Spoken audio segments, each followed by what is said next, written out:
آج کل social media پہ میں ایک چیز نوٹس کر رہا ہوں، ٹرینڈ کہہ لیں یا ایک بات ہے جو میں کامنٹس میں اکثر نوٹ کرتا ہوں۔ سوشل میڈیا پہ پرفیکٹ پکچر لگ رہی ہوتی ہے، بہت سے لوگ صرف جو ہے گاڑی، پیسے اور اس طرح کی چیزیں، نئے نئے فون دکھا کے جو ہے بس اس ٹائپ کی باتیں کر رہے ہوتے ہیں صرف ویوز کے لیے۔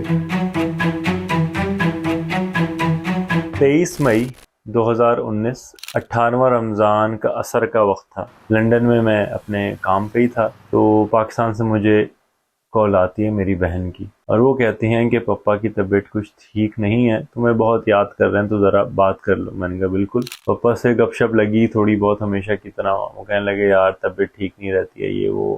جو خاص طور پہ انہوں نے ایک چیز بہت ہی ہٹ کے کہی اس دفعہ، وہ یہ تھی کہ میں ایڈوانس میں تمہیں عید مبارک کہنا چاہتا ہوں۔ تو میں سمجھ گیا وہ کیا کہنا چاہ رہے ہیں۔ ظاہر ہے طبیعت ٹھیک نہ ہو تو انسان کے ذہن میں ہر طرح کا خیال آتا ہے۔ تو میں نے کہا یار پپا نہیں ایسی بات نہیں ہے، سب ٹھیک ہوگا، کوئی ایسے مسئلہ نہیں ہے۔ اپ اینڈ ڈاؤن طبیعت رہتی تھی، ظاہر ہے ڈائبٹیز، بلڈ پریشر ہم سبھی کو پتہ ہے، پاکستان میں یہ کافی عام ہے۔ میں ہمیشہ اپنے آپ کو پردیس میں رہتے ہوئے یہ تیار کرتا تھا کہ ضرور ایک دن ایسا وقت آئے گا جب پاکستان سے کچھ ایسی خبر آئے گی، کیسے مینج کرنا ہے اپنے آپ کو، کیسے سنبھالنا ہے۔ تو خیر میری بات ہوئی پپا سے، پھر میں نے کہا چلیں انشاءاللہ پھر بات ہوگی، کیونکہ مغرب کا وقت بھی قریب آ رہا تھا، روزہ میں نے گھر پہ کھولنا تھا۔ پھر میں کام ختم کر کے اپنا جو ہے گھر پہنچا۔ اس شام ہم لوگ ان لاس کی طرف تھے، ساؤتھ لندن میں ہی، تاریکی آرام سے مغرب کی نماز پڑھ کے ہم سب بیٹھے۔ میں صوفے پہ بیٹھا ہی تھا کہ کچھ دیر میں میرے فادر ان لا اپنے روم سے نیچے آئے۔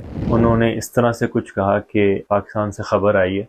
ابھی اس طرح سے کچھ انہوں نے سینٹنس مکمل نہیں کیا تھا، تو سب سے پہلے میں نے یہی پوچھا کہ امی یا ابو؟ تو انہوں نے کہا آپ کے والد صاحب کا انتقال ہو گیا۔ اب یہ جیسے ہی انہوں نے کہا کہ پھر میں نے انا للہ پڑھا، ظاہر ہے نم سا ہو گیا تھا دماغ، ابھی بھی بات کرتے کرتے ایک دم سے ایک عجیب سی کیفیت ہے۔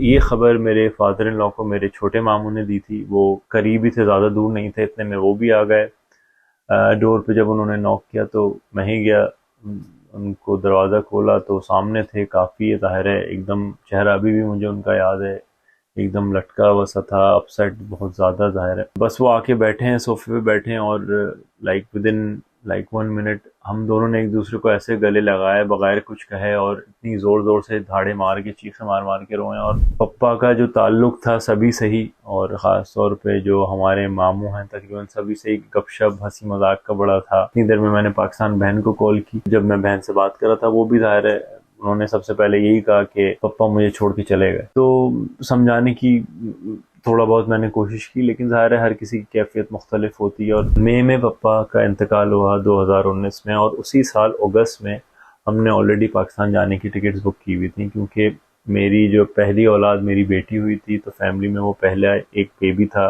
تو اسی خوشی میں جب میرے ابو دادا بنے تھے، ظاہر ہے تو وہ کہتے رہتے تھے آؤ گے انشاءاللہ ملاقات ہوگی، تو میں بھی کہتا تھا سب کچھ ہو گیا، ٹکٹ بک ہو گئے، بس آنا ہے انشاءاللہ۔ لیکن اللہ کی ظاہر ہے جو مرضی تھی وہی ہوا۔ اور تو یہاں پہ آپ لوگ سب یہ کہہ رہے ہوں گے کہ بھائی یہ میں آپ لوگوں سے یہ سب بات کیوں کر رہا ہوں، اس بات کا مقصد کیا ہے؟ آج کل سوشل میڈیا پہ میں ایک چیز نوٹس کر رہا ہوں، ٹرینڈ کہہ لیں یا ایک بات ہے جو میں کامنٹس میں اکثر نوٹ کرتا ہوں۔ کوئی اگر پوسٹ ڈالتا ہے، خاص کر بہت سے انفلوئنسر ایسے ہیں جو پاکستان سے باہر ہیں، وہ خود اس بات کو پروموٹ کرتے ہیں کہ sad but in Canada, crying but in Australia اور یو ایس یا یو کے، اس طرح کی باتیں کی جاتی ہیں۔ اور اکثر لوگ بھی جو ہے آج کل جو ہمارے یوتھ ہے وہ بھی کامنٹس میں کہہ رہا ہوتا ہے کاش ہم بھی ان سب تکلیفوں کے ساتھ یو کے میں ہی ہوتے، وغیرہ وغیرہ۔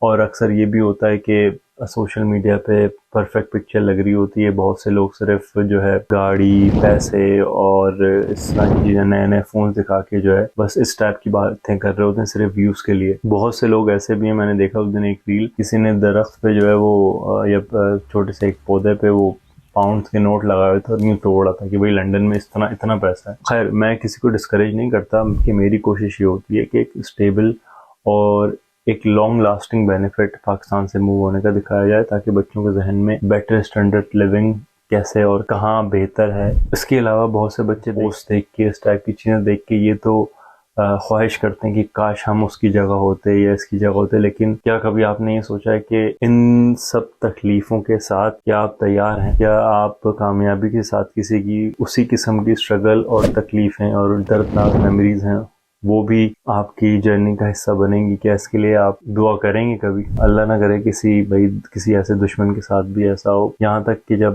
کووڈ بھی آیا تھا تو بہت سے لوگوں کو میں ایسے جانتا ہوں, بہت سی کہانیاں آپ بھی جانتے ہوں گے کہ پاکستان میں جب بہت سے لوگوں کے رشتہ دار اس دنیا سے چلے گئے اور ٹریول ریسٹرکشن کی وجہ سے بہت سے لوگ تدفین میں بھی نہیں جا سکے اپنے چاہنے والوں کی. تو امید ہے آج کی میرے دل کی بات آپ لوگوں کو اچھی لگی ہوگی, اور اسی کے ساتھ ہی سارے پردیسیوں کے لیے ہمارے پیارے نبی کا ایک فرمان مولانا اجمل صاحب کی آواز میں. اپنا خیال رکھیے, اس کو ضرور سنیے گا. اجازت دیجیے, اللہ حافظ. نبی پاک صلی اللہ تعالیٰ علیہ وآلہ وسلم کے سامنے سے ایک نوجوان گزرا